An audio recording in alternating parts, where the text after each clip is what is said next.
Ikusi mendizaleak, baso eta zelaiak, mendi tontor gainera, igo behar dugu.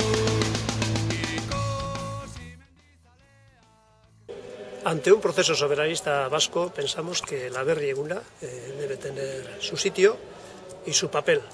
Y en ese sentido tenemos como referencia la importancia de la diada del proceso soberanista catalán.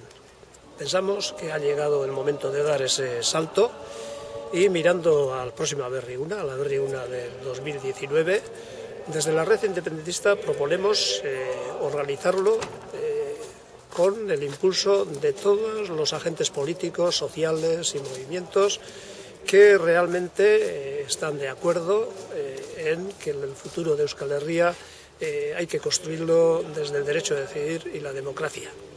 Pensamos que es el momento de dar el salto hacia ese Aberri Eguna unitario y, como decía, impulsando por todos esos sectores amplios de la sociedad vasca.